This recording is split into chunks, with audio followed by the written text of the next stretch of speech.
오늘 설교 말씀은 제목이 자세가 중요합니다입니다.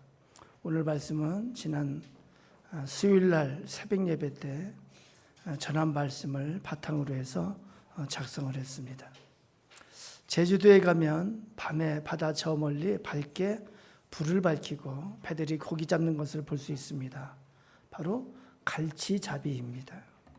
갈치나 오징어 같은 주광성 물고기를 잡을 때 불을 준비합니다. 이것을 집어등이라고 말합니다. 고기를 모이게 하는 등이라는 뜻입니다. 집어등을 켜면 오징어들이 불빛을 보고 달려듭니다. 불이 밝으면 밝을수록 더 많이 달려듭니다. 집어등의 밝기가 오징어가 얼마나 모이는가를 결정합니다. 집어등의 불빛에 오징어들이 유혹을 받는 것처럼 우리도 우리의 욕망을 자극하는 것에 유혹을 받습니다. 요한일서 2장 16절에 이렇게 기록합니다.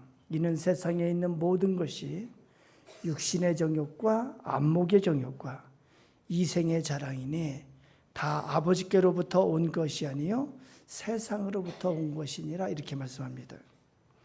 우리에게 있는 육신의 정욕이라는 경로를 통해서, 때로는 안목의 정욕이라는 경로를 통해서, 때로는 이생의 자랑이라는 경로를 통해서 세상의 유혹이 우리에게 온다는 것입니다.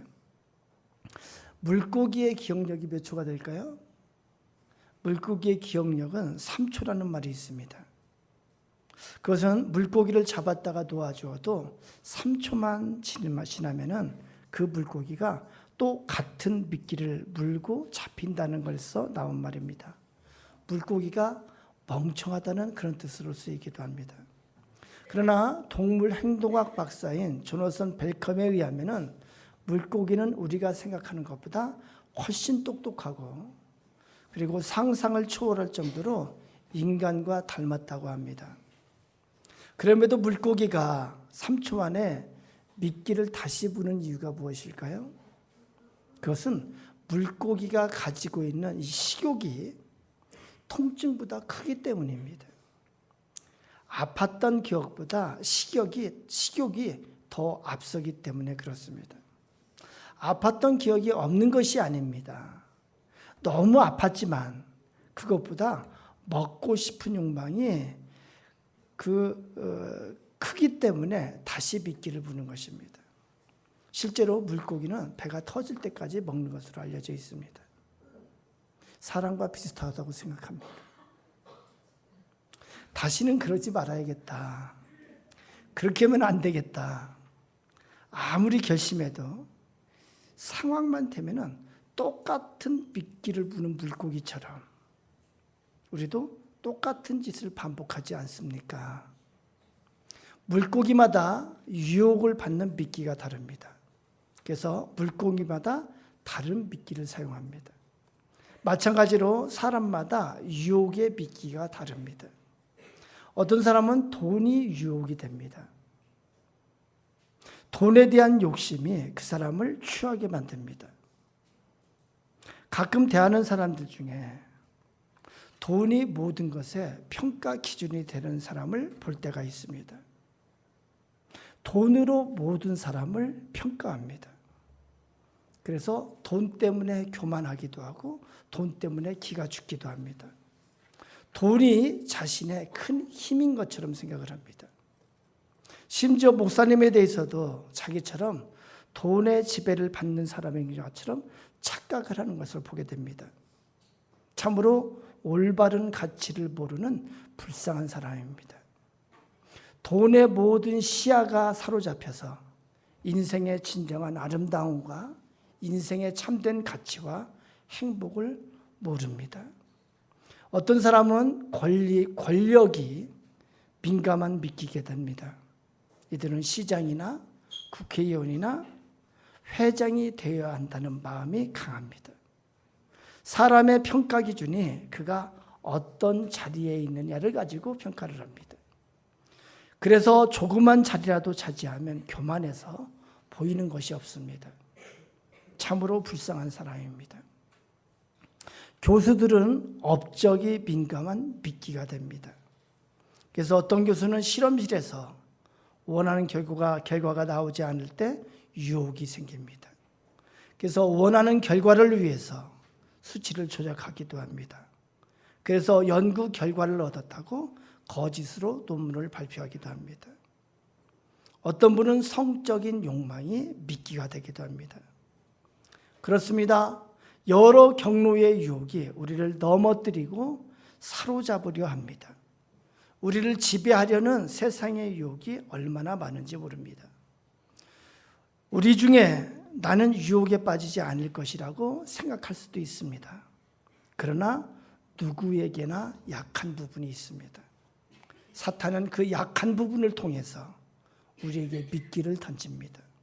그 미끼는 광명한 천사의 모습입니다. 미혹되기에 충분할 정도로 그렇게 매력적입니다.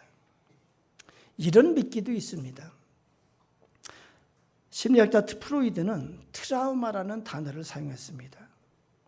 어린 시절 부모가 이혼을 했거나 아버지가 배를 타고 나가 아버지가 없었거나 폭력적인 아버지였거나 큰 불행한 일을 겪었으면 그의 그 기억이 그의 인격으로 고착이 된다는 것입니다. 그러면 성인이 되어도 감정 장애를 겪게 된다는 것입니다. 그것을 가리켜 트라우마라고 합니다. 그래서 만약 작은 일에도 화가 나고 별것 아닌데도 무시당한 것 같아서 기분이 나쁘고 자꾸 우울증에 빠져 있는지 의심이 된다면 자신에게 감정 장애가 없는지 살펴봐야 한다는 것입니다. 과거에 자신의 인격이 고착된 일이 없는지, 자신의 부모나 친척 때문에 그런 일이 없었는지 살펴봐야 한다는 것입니다. 그 문제에 직면해서 해결해야 한다는 것입니다. 이것이 프로이드의 인생 해석입니다. 자신이 감정장애를 겪게 된 이유는 과거의 상처 때문이라는 것입니다. 자신의 부모 때문이고 자신에게 아픔을 준 애인 때문이라고 말합니다. 자신이 가난했기 때문이고 역기능의 가정에 있었기 때문이라고 말합니다. 그 결과는 모든 것이 내 책임이 아니라는 것입니다. 모든 것이 내 탓이 아니라는 것입니다. 그러나 이것을 잘 살펴보면 이건 역시 집어등이며 또한 유혹이기도 합니다. 요한복음 9장에 보면 날 때부터 시각장애인이었던 거린이 나옵니다. 그 거린을 보고 제자들이 질문합니다. 저 사람이 저렇게 된 것은 부모님의 죄 때문입니까? 자신의 죄 때문입니까? 예수님은 말씀합니다. 그가 그렇게 된 것은 본인의 죄 때문도 아니고 부모님의 죄 때문도 아니라고 말씀하십니다. 그가 그렇게 된 것은 하나님이 하시고자 하는 일을 나타내고자 함이라고 말씀하십니다. 그의 과거가 문제가 아니라는 것입니다. 그의 미래를 위한 일이라고 말씀하십니다. 트라우마 때문이 아니라는 것입니다. 프로이드에 너무 빠지면은 참으로 곤란합니다. 왜냐하면 그것도 결국 인간의 소리이고 세상의 소리이고 유혹이기 때문에 그렇습니다. 이것은 자신의 과거를 외면하라는 말이 아닙니다. 자신의 아버지가 폭군이었다는 것이 사실일 수 있습니다. 그것을 부인하라는 것이 아닙니다. 그러나 그 과거에 집착하면 거기에 묶이게 됩니다. 거기서 자유로울 수가 없습니다. 성경에서는 자신이 그런 환경을 가지고 있는 이유는 하나님께서 그것을 통해서 하시고자 하시는 일이 있기 때문이다. 이렇게 생각해야 된다고 말씀합니다. 실제로 프로이드의 정신분석학이 인간 이해에 많은 도움을 주었습니다. 그렇지만 그의 정신분석학이 역기능적으로 수많은 사람을 무책임한 인간으로 만들었고 수많은 사람을 폐인으로 만들었고 수많은 사람을 정신병자로 만들었다는 사실도 간과해서는 안 됩니다. 사람의 소리는 결국 부분적인 얘기가 될 수밖에 없습니다. 인간으로서는 전체를 볼 수 있는 능력이 없습니다. 올바른 원리를 볼 수가 없습니다. 그래서 인간의 지식, 인간의 학문, 인간의 판단, 인간의 의, 인간의 능력은 극히 작은 부분적인 것이 될 수밖에 없습니다. 사랑하는 여러분, 사람의 소리에 사로잡히지 마십시오. 세상의 소리에 지배당하지 마십시오. 오직 창조주 하나님만이 전지전능하십니다. 그래서 하나님의 말씀만이 영원한 진리의 말씀이 되는 것입니다. 하나님의 말씀에 모든 것에 참된 원리가 있습니다. 하나님의 말씀 속에 모든 것에 참된 원리가 있습니다. 성경에 나오는 요셉의 이야기는 트라우마라는 관점으로 보면 참으로 기가 막힌 이야기입니다. 형들이 요셉을 구덩이에 던져 죽이려고 했습니다. 그것도 모자라서 상인들에게 자기 동생을 노예로 팔아버렸습니다. 프로이드의 관점에서 보면 요셉은 그것 때문에 트라우마에 빠져야 합니다. 평생 거기에 지배를 받고 살아야 합니다. 그러나 창세기 45장을 보면 전혀 다른 이야기가 진행이 됩니다. 형들은 곡식을 얻으려고 애굽 땅을 밟았습니다. 그리고 애굽의 총리가 요셉인 것을 알게 되었습니다. 그리고는 두려워했습니다. 요셉을 죽이려고 했고 노예로 팔아버린 우리는 이제 죽었다. 이제 끝장났다. 그렇게 생각했습니다. 그때 요셉이 형들에게 말합니다. 당신들이 나를 그렇게 한 것은 하나님께서 나를 통해서 하시고자 하는 일이 있었기 때문입니다. 그렇게 해서 내가 애굽의 총리가 되어 형님들을 구원하게 되었습니다. 내가 형님들을 해할 것이라고 생각하지 마십시오. 내가 형님들 앞날을 보장하겠습니다. 형님들의 자녀들 또한 책임지겠습니다. 요셉은 그렇게 했습니다. 과거의 트라우마 때문에 아파하고 거기에 얽매이지 않았습니다. 항상 하나님의 인도하심을 믿었습니다. 우리 모두 이러한 요셉의 신앙을 배우게 되기를 소망합니다. 나에게 고통을 준 그 사람을 용서하고 그에게 사로잡히지 마십시오. 예수 그리스도를 믿음으로 말미암아 자유를 얻기 바랍니다. 이제는 그를 위해 기도하고 그를 예수 그리스도로 인도하는 여러분 되시기를 바랍니다. 이것이 하나님을 믿는 사람입니다. 그리스 신화에 사이렌이라는 요정이 나옵니다. 사이렌은 섬에 사는데 배가 근방을 지나가면 아름다운 노래를 부릅니다. 그 노랫소리에 홀려 배가 섬으로 다가가다가 난파당하면 선원들을 잡아먹습니다. 너무나도 아름다운 노랫소리에 유혹을 받아 죽게 되는 것입니다. 스타벅스 로고에 이 사이렌의 모습이 새겨져 있습니다. 한 번 접하면 자기도 모르는 사이에 그 커피 맛에 빠지게 하겠다는 그런 이미지입니다. 사이렌의 노랫소리는 저항할 수 없을 정도로 매혹적이어서 수많은 사람들이 목숨을 바치지 않으면 안 되었습니다. 그러나 사이렌은 2차례에 걸쳐 목적을 달성하는데 실패했습니다. 첫째는 오디세이가 탄 배입니다. 트로이 전쟁에서 승리하고 돌아가는 중입니다. 그곳을 지나가면 죽는다는 이야기를 들은 오디세이는 그 소리를 듣지 않도록 조치합니다. 모든 선원들의 귀에 밀랍으로 만든 귀마개를 하게 합니다. 그러나 그 소리가 너무 궁금하고 듣고 싶었던 오디세이는 귀마개를 하지 않습니다. 그 대신 배의 돛대에 자신을 묶게 하고 절대로 풀지 못하게 합니다. 배가 섬 옆을 지나갑니다. 그때 사이렌의 아름다운 노래를 듣고 매혹됩니다.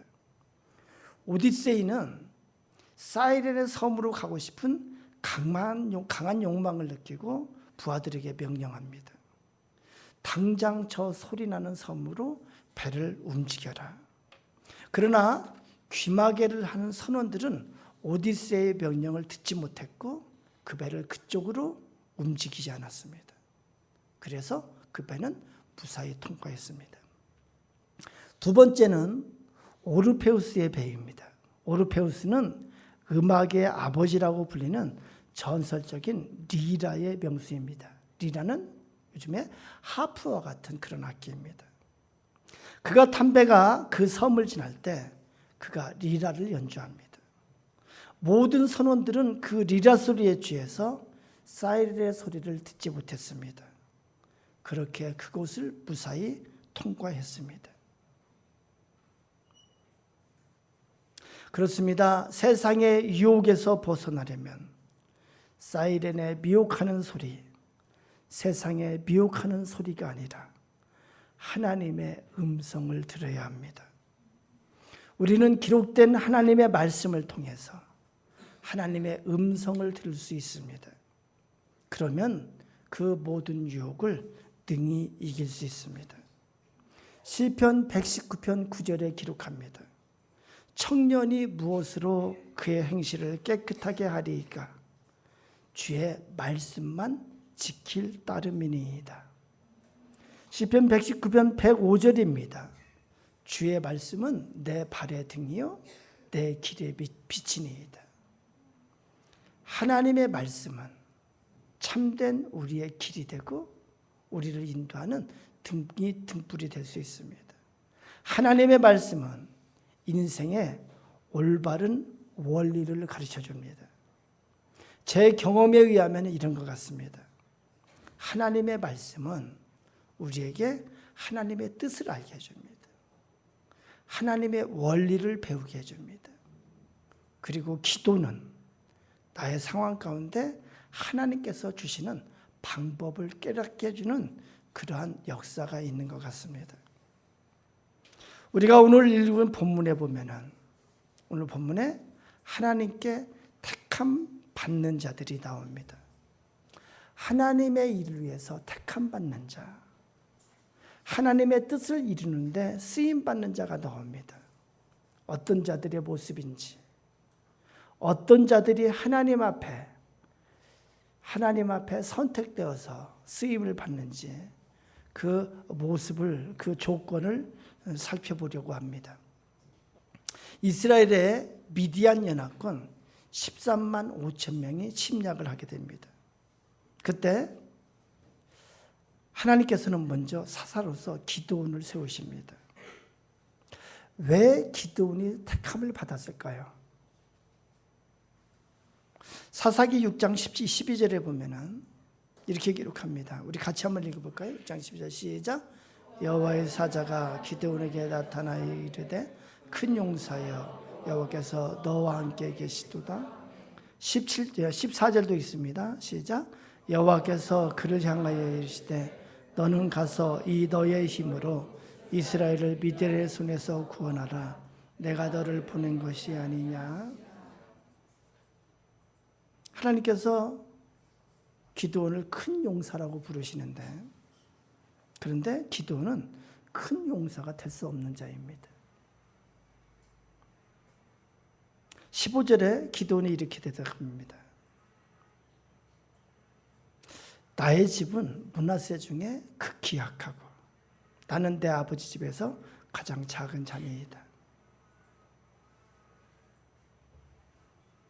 지도자가 되려면은 큰 지파여야 됩니다. 왜냐하면은 사람을 불러 모을 때 큰 지파여야, 그래야 사람을 모을 수가 있습니다. 므낫세 지파는 지파 중에서도 작은 지파입니다. 그리고 기드온은 그 중에서도 작은 가문, 집안에서도 아무 영향력이 없는 작은 자입니다. 그래서 사람을 모을 때에, 전쟁에 싸우러 나가자고 앞장을 설 때에 따라 나설 사람이 없습니다. 그래서 기드온은 큰 용사가 될 수 없는 자입니다. 기드온이 큰 용사가 될 수 없는 것은 기드온에게 여호와의 사자가 찾아왔을 때 기드온이 무엇을 하고 있었나요? 11절에 보면은 여호와의 사자가 찾아왔을 때 기드온은 미디안 사람에게 들킬까 봐서 포도주 틀 안에 숨어서 몰래 밀을 까고 있었습니다. 그렇게 보면은 기드온은 배짱도 없습니다. 용기도 없습니다. 소심합니다. 큰 용사가 될 자질이 없습니다. 그런데 하나님은 기드온에게 큰 용사라고 불러주십니다. 왜 그랬을까요? 왜 그랬을까요? 하나님께서 보시기에 큰 용사가 될 수 있는 자세를 갖고 있었기 때문에 그렇습니다. 그것은 하나님의 말씀을 듣는 자세를 갖고 있었습니다. 하나님의 말씀을 듣고 그대로 순종하는 자세를 갖고 있었습니다. 6장 25절 26절을 보면 하나님께서 시험을 하십니다. 뭐라고 말씀하시냐면 기드온에게 너의 아버지에게 있는 숫술을 끌어내고 아버지에게 있는 바알 제단을 헐고 아세라상을 찍어 깨트려버리고 산성 꼭대기에서 그 숫술을 잡고 아세라상을 찍어 부숴버린 나무를 가지고 하나님 앞에 제단을 쌓으라고 말합니다. 근데 이것은 기드온의 처지에서 할 수 없는 일이에요. 감히 아버지에게 거역을 하는 거예요. 아버지가 섬기는 바알 제단을 깨트려 부수라는 거예요. 그 당시는 생각할 수가 없는 일이에요. 불효를 하라는 거예요. 그 바알 제단은 그 집안의 제단입니다. 잘못하면은 집안 사람에게 죽음을 당할 수도 있습니다. 실제로 이 뒤에 보면은 죽음을 당할 뻔하기도 합니다. 그런데 기드온은 그럼에도 불구하고 그대로 순종을 합니다. 말씀대로 순종을 합니다. 이것 때문에 하나님께 택함을 받습니다. 이래서 기드온이 되는 것입니다. 기드온의 출신이라든가 기드온의 가문이라든가 기드온의 지식이라든가 기드온의 재물이라든가 이런 것을 가지고 하나님 앞에 쓰임받지 않습니다. 오직 그 자세를 통해서 하나님 앞에 쓰임을 받습니다. 오늘 본문에 보면은 기드온은 각 지파에 사람을 파견하라고 통지를 보냅니다. 우리 모두 일어나 미디안 연합군과 싸웁시다. 이렇게 앞장을 서게 됩니다. 그러니까 각 지파에서 달려온 자들이 32,000명이 됩니다. 많은 숫자입니다. 그러나 적군은 13만 5천 명입니다. 4분의 1이 안 됩니다. 상대가 안 됩니다.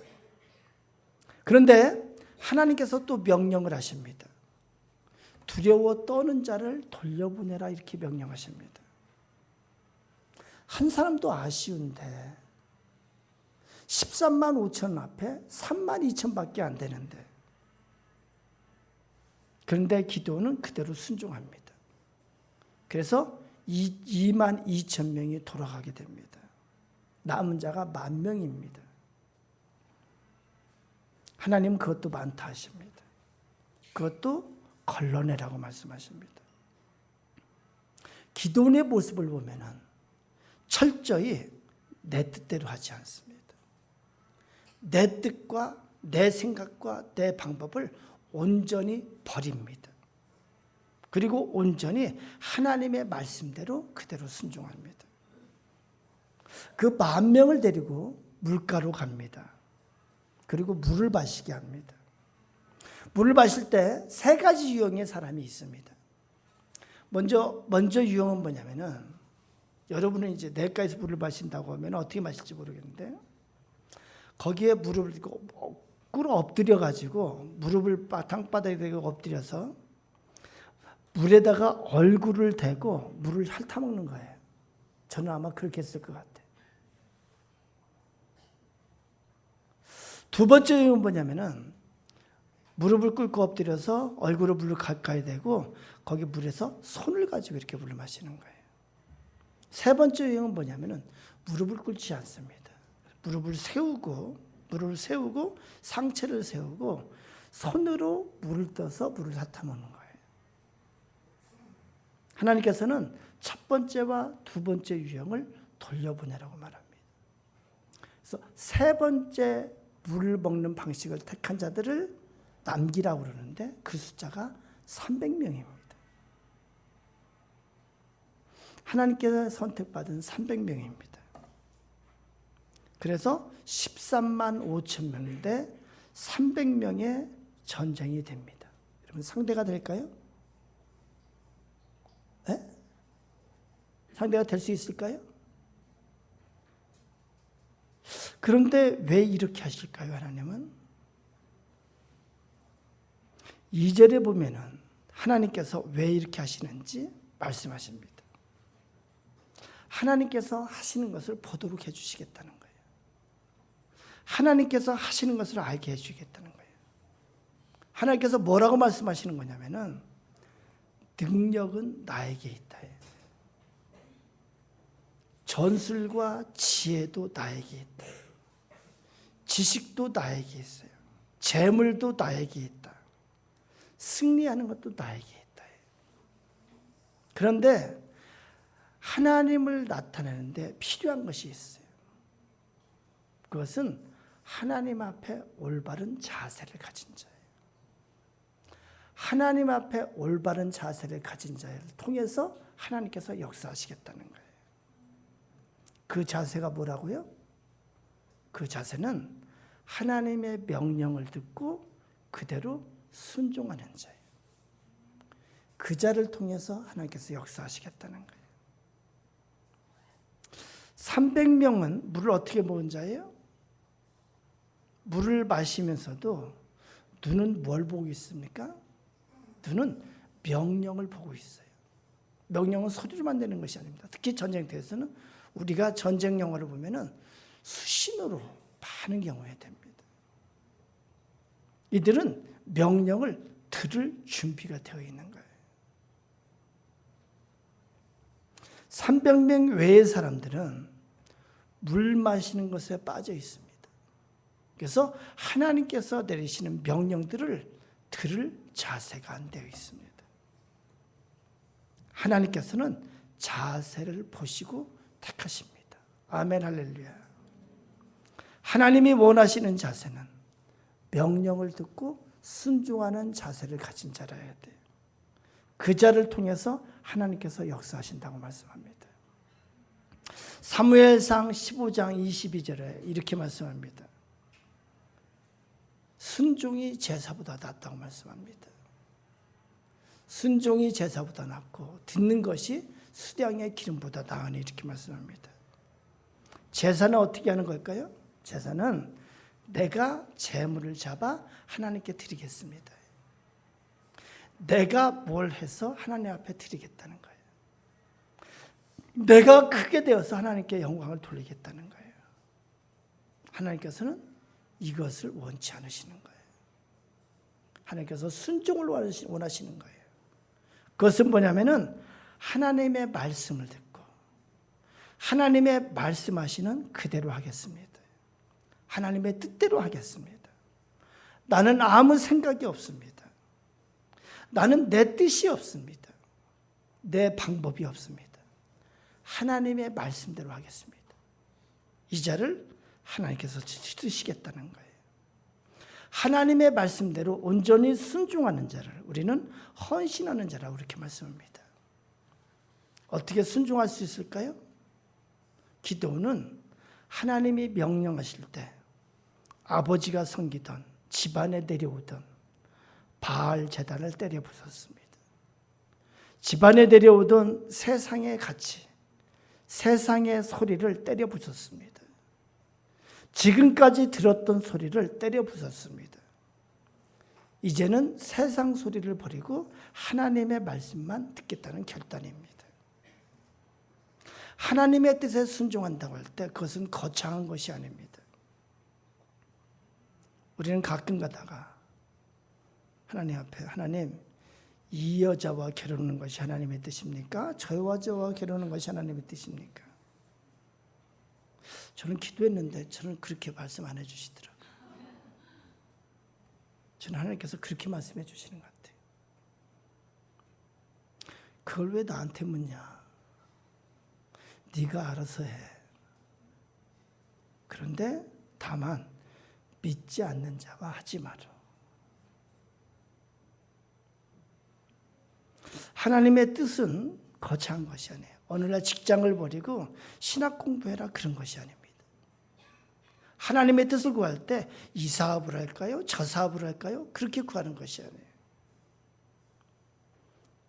먼저는 하나님의 뜻을 구하는 것은 매일매일의 상황과 매일매일의 관계 가운데서 하나님의 뜻을 구하고 순종할 때, 그때 점차 하나님께서 나에게 원하시는 것이 깨달아지는 거예요.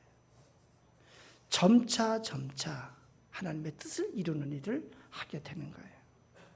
예를 들어 볼까요?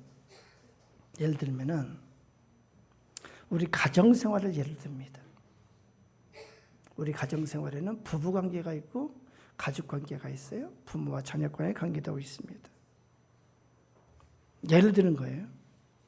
이제껏 내 방식대로 내 뜻대로 해왔습니다. 내 뜻대로 가족들에게 이렇게 해야 돼. 왜 이렇게 안 하는 거야? 이렇게 하면 안 돼. 내 고집대로 하려고 그랬어요. 그러다가 일방적으로 혈기를 부리고 철저하게 상대방을 무시했어요. 그러다 보면 관계가 어떻게 될까요? 관계가 악화가 돼요. 불신의 관계가 돼요. 그런데 예수님께서 뭐라고 말씀하냐면은 우리에게 관계 가운데서 예수님께서 가르쳐 주시는 가장 중요한 교훈이 뭐냐면은 남에게 대접을 받고자 하는 대로 먼저 남을 대접하라고 말씀합니다. 누가 오리를 가자고 하면은 심리를 같이 가라고 말씀합니다. 누가 겉옷을 달라 하면 속옷까지도 주라고 말씀합니다. 그게 무슨 뜻일까요? 여러분 잘 알고 계시죠? 무슨 뜻이냐면은 다른 사람의 신발을 신어보라는 거예요. 더 구체적으로 말하면은 먼저 그 사람의 입장에서 생각해 보라는 거예요. 먼저 그 사람의 마음을 살펴보라는 거예요. 먼저 그 사람을 깊이 이해하고 그 사람이 말하는 소리를 들으라는 거예요. 그리고 그의 필요를 채워주라는 거예요. 이것이 예수님께서 가르쳐 주는 모습이에요. 우리가 말씀을 듣는다 할 때 첫 번째 하는 것이 뭐냐면은 말씀에 비춰서 나의 현재 모습을 보는 거예요. 이것이 말씀을 듣는 첫 번째예요. 내가 어떻게 하고 있는지 정직하게 나의 모습을 보는 것이 말씀을 듣는 첫째입니다. 그리고 나서 말씀대로 내가 바꾸는 거예요. 안 되면은 기도를 통해서 구하면서 바꾸는 거예요. 이것이 순종입니다. 이것이 말씀을 듣고 말씀대로 순종하는 모습입니다. 우리는 어떤 짓을 하는지 한번 생각해 볼까요? 내 뜻대로 하는 것이 무엇인지 생각을 해볼까요?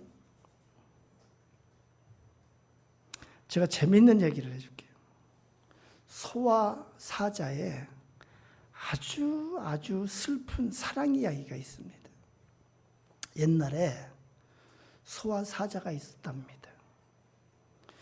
둘은 너무나 사랑해서 결혼해서 함께 살게 되었습니다.